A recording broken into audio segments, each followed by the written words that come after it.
Yeah, I don't know if you heard my question, but what is your expectation now? The Pistons are now through about a third of the season. Hmm. What's the expectation for you for these Pistons who currently sit as a number one seed? I know the New York Knicks have made some gains on them. I think they sit about a game and a half back. Is it Eastern Conference Finals? Is it just win a playoff series? What suffices for you and what you think their peak can be this year? My expectations were probably pretty reserved coming into the season. I think the last time we talked, I said I think this is a 50-win basketball team, but my expectations was to win a playoff series. Yeah. Now, that might seem like just a really low goal, but I think the way that the East is shaping out right now, the Pistons are a good team, but I think they're flawed.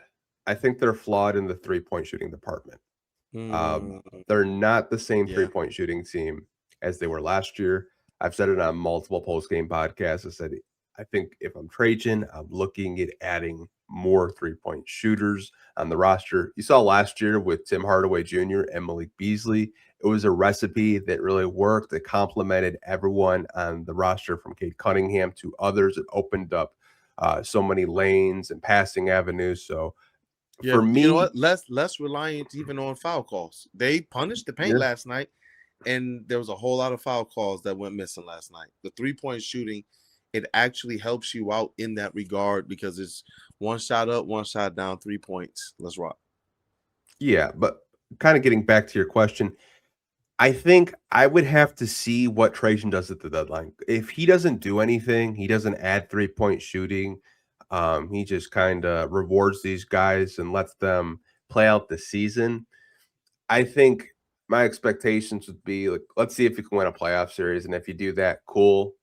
And maybe he addresses something in the summer. But if he rewards them like he did last year, and he added like a Dennis Schroeder type, not saying he's gonna go get a backup point guard, but you kinda get the gist of what I'm saying. Like, if you Yeah, a go player out that can have and an impact. Yeah. yeah, have like an impact player that doesn't take away from the starters or the young guys, that they can come in and be a good vet, then I think Yeah. my expectations kinda go, in a different direction. I think the way the East is set up right now, it wouldn't surprise me if this team is playing in the Eastern Conference Finals just because the way the East is kind of, um it's competitive. I'm not trying to downplay it, but, like, when you talk about the top teams in the East, like, if they get matched up with the Miami Heat in the first round, let's just say, for example, I feel pretty confident they can, win that series.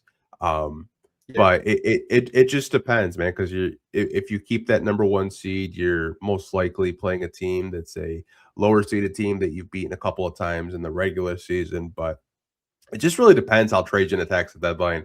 I don't expect him to do anything crazy, like a lot of national outlets think the Pistons need to do because they think the East is wide open. But just depends like what he does at the deadline, I guess. Yeah, I don't expect him to do anything crazy either. In terms of how much encumbrance he's going to take back, unless it's just a can't miss deal. But the thing that I have liked about Trajan Langdon's kind of now short tenure here in Detroit is the fact that he hasn't needed to make waves. He hasn't needed to throw like big rocks to make big waves.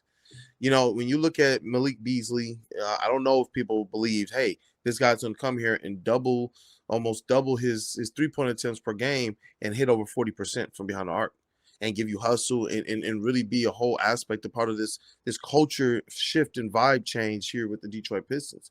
Tim Hardaway, I don't think people are expecting. If people go back to the beginning of last year, I remember he talked about, hey, look, man, I'm gonna come here and take charges, man. This is what I do. Led the Pistons in charges. And in the beginning of the season, he, along with Jaden Ivey, were two of the players who helped to carry them offensively when they had no rhythm.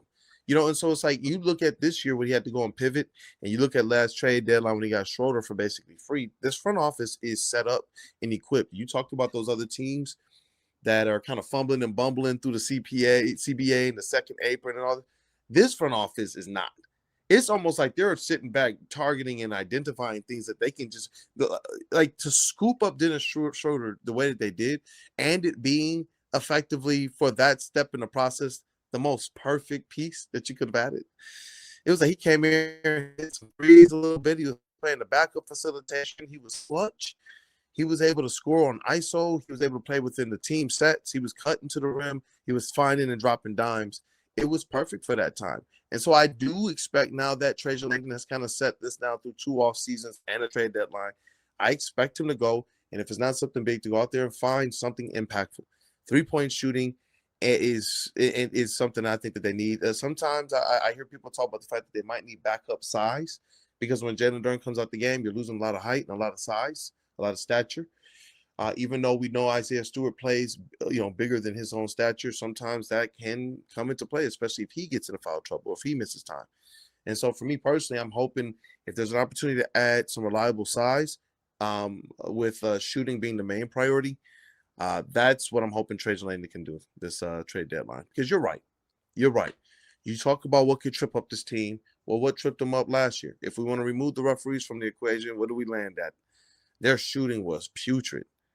What they could rely Mhm. on in the regular season, which made them a pretty hot team during several stretches of last season, they couldn't rely on in the playoffs. And so that's why, we talk about referees not calling, calls, defenses packing in the lane, defense. Well, that's because we don't think that anybody else is going to do anything. We don't think the refs going to do anything, and we don't think that your team going to do anything. And so I do believe that is very, very crucial for this squad to continue to add players that can be floor spacers, that can make defenses play more honest. You got teams running zone out there. And even though I get Isaiah Stewart's point, man, this is weak. It's like, but they're telling y'all, we don't think y'all can shoot, So, Yeah. Yeah. Like I said, it's a situation where I think when I look at this team, I don't really feel like they're that far off from being, yeah, favorites out of the East for years to come. And I think the fan base expectations and the front office expectations, as I've gotten into this multiple times, they're completely different. They're not on the same path. Like I see a lot of people in the live chat right now mention, whether it's on Twitter, Mr. Detroit has mentioned Michael Porter Jr., Laurie Markin, and Trey Murphy. We even got West 7 Mile mentioning, the same players. Like I think with all those players, and I want to touch on this, I think all of them fit what the Pistons need, and that's kind of like that secondary scoring option. Because right now they really don't have it. yeah, Obviously, Jalen Duren has kind of filled into that secondary scoring role for the Pistons this season. yeah. But I think where the fans are at is like they're like, okay, Cade's our guy. Cade's our all-star. Like he's the engine that makes everything move. When is it time for this organization to put their chips in and get that number two guy? I would say everything that we've Preaching right heard.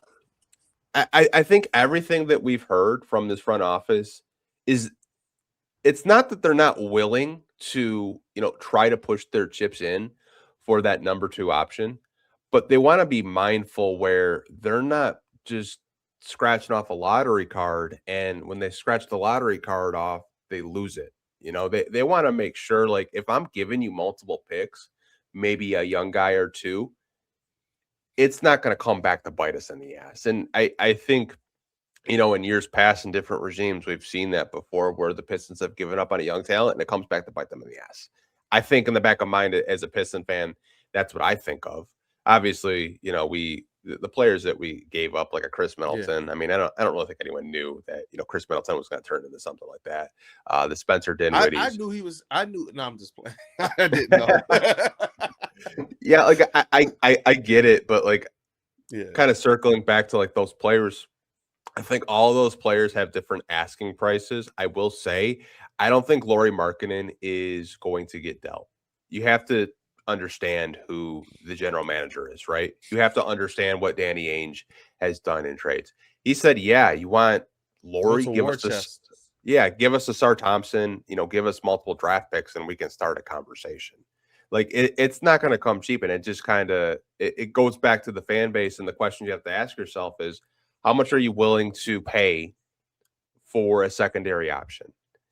Some fans are, they might say, F them picks. Man. Yeah. Go for it. The East is wide open. Why not?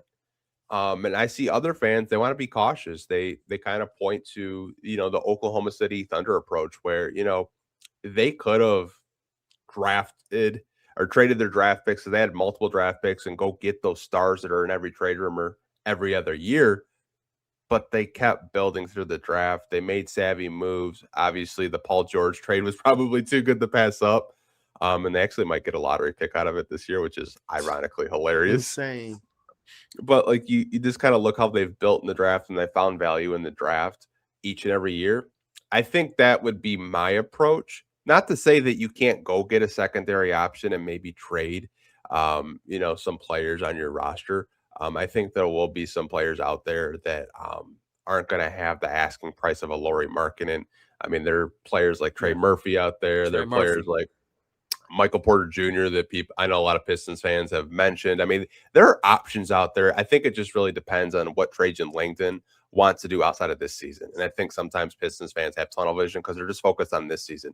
What does this team look like financially if you do make a swing for a Michael Porter Jr. who's on a big deal? What does this team look like, cap space wise or draft pick wise if you do trade Yeah. for Trey Murphy? Because it's not going to come cheap. I think those are the questions you have to ask yourself in the long term.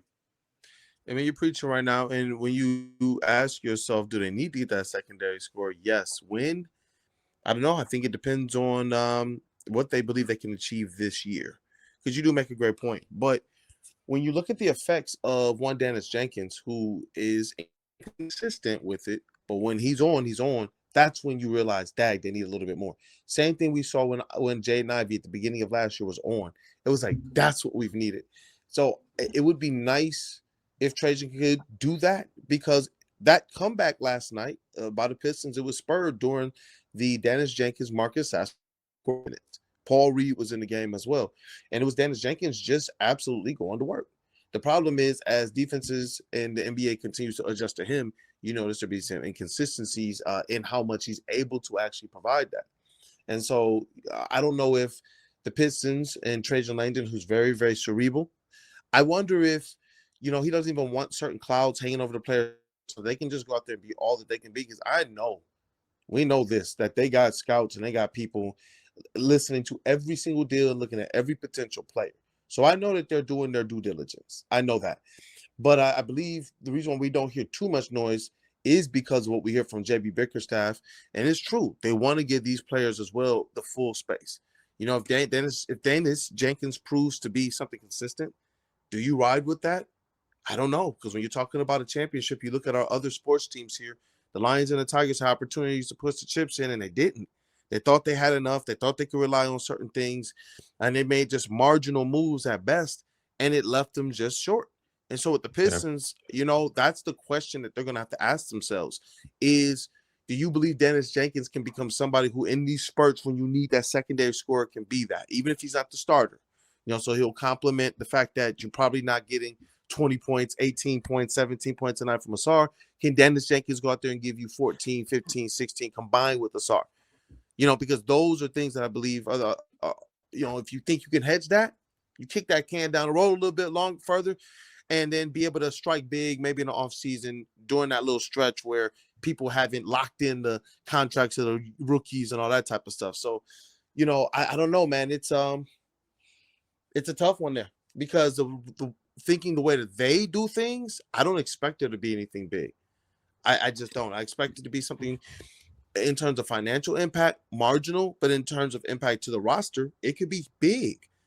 Dennis Schroeder was big impact to the roster. Malik Beasley was a big impact to the roster, but both of them were minimal financial impact. So, I think that they're going to look for that first before they go out there and take a big, big swing and break apart the trajectory that they have currently with their assets in-house, both draft capital and players.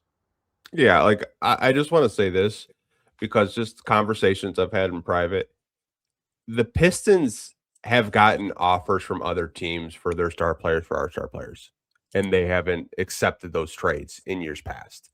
Um, I'm not going to name who the He's right. players are, but I have heard, talking to reporters like yourself off the record in private, like there have been other teams that have asked about Cade Cunningham's availability. They have asked about Jalen Duren's availability. Like conversations are had every day, especially with trading deadline as we get closer to February. Thank They're you. just going they're just going to intensify. It's not that the Pistons are just sitting on their hands and not doing anything. Just understand that they are going to make sure that they don't make a Nico Harrison type move where they just trade their franchise player for an aging top 75 player who we saw last night was really struggling until the fourth quarter. Like Isaiah Stewart was doing a really good job of, keeping them in check. But I mean, and scoring on understand them. understand that Trajan Langdon came from the Spurs organization. He learned under RC Buford. He learned under Coach K. He was with the Spurs when they were winning championships. So I just think like he will make the move that makes the most sense for this team outside of this season. I think a lot of fans just get the tunnel vision. They just want that shiny new toy. They want that big move. Like a big move will eventually come. I just don't think it's going to be right now. I could be wrong because different players become available. It just depends on like Yeah, what these teams want to do. But as of right now, we're recording this on December 19th. I just don't really see them cashing in and trading multiple first and young guys for, a guy that's on an inflated contract making $50 million. That's just me. I'll leave it at that. yeah, I don't see that happening right now either. Like if it's the right deal and you think this pushes us to a championship, you do it, and you take whatever is on the other end of that deal. You take that at that point in time. But if you just look at the New York Knicks, who are now they are pushed, whether they're ready or not, into a championship or bust mode, it's because they gutted their financial outlook for the future. It's because they gutted their draft capital in acquiring a Mikal Bridges. And I remember Josh Hart was asked that this offseason. He was like, look, man, we don't care about any of these picks. He's brought here to help us win a championship. He's that type of player, blah, blah, blah, blah, blah, blah, blah. Well, y'all better do it because you have leveraged everything. You've even let other players walk straight through your fingers in a Jalen Durham. There's things that there's young players they've sacrificed along the way too to be able to try and put a championship level roster out there. You look at the capital that has to go out to get a Karl Anthony Towns. So that's what I'm saying. And guess what? Most Pistons fans think that as currently constructed, these Pistons are better than those Knicks. So it's like when you talk about going out there and taking that big swing, I've appreciated the fact that the little swings, quote unquote, the little swings that Trajan has taken so far, they've had big, big, big impacts, man. And that's what I'm looking at. If Trajan can find a way to get me a Trey Murphy, oh my word, bro. Like Kool-Aid, I'm gonna be on one. Start the stream, send me the link, bro, because I'm gonna be on one. You know what I mean? Like I'm gonna be ecstatic. But if it is Larry Marketing and Asar Thompson's going out of here with multiple draft picks and like 2 or 3 players out of our bench and probably Tobias Harris, I'm sitting here like, whoa, man, that's our identity. Like, so Laurie is strapping up now, full court. Laurie Marketing gonna be diving on the floor now. I know that boy can score with the best of them, but he's not getting the same usage here that he's getting in Utah, where he can walk in that room and everybody knows, hand him the ball, period. Like, so it's like, it's different. It's different when you talk about coming here and having to fit in with a team that already has leaders, that already has a culture, that plays defense, that likes physicality, that touches the paint. You know what I mean? It's just a little bit different. So I do believe in Trajan Langdon in this front office. They have proven that they can operate in this new NBA. And I think that they will do something. I just believe that it's going to be one of those moves that we've seen them make before. Yeah. Yeah, same here. I know we kind of went down the trade. I'll be right back. Hold on. Okay. No, we kind of went down the trade route rabbit hole, you guys. I do see some comments about just trades in general with players. I know there's a lot of disagreement amongst fans of like whether to go for it, whether or not. I do see Devon has a couple of comments that I do want to put on the screen saying take the Pacers route / Pascal Siakam route or the OKC iHeart route, which I think there are multiple ways to have success in the NBA. I don't think there's a right way. I think the Pacers did a very good job of identifying talent, did a very good job of identifying who they wanted in Pascal Siakam.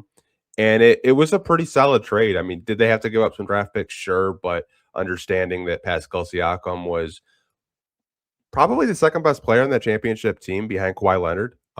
He was very impactful, and you saw in the Eastern Conference Finals run and making it the NBA Finals run how important a Pascal Siakam is. I don't really see a Pascal Siakam type of star out there right now. I just don't. But I think the OKC iHeart route is another route you can take to eventually try to, cement yourself to making the NBA Finals and giving yourself a chance to um, win a title eventually.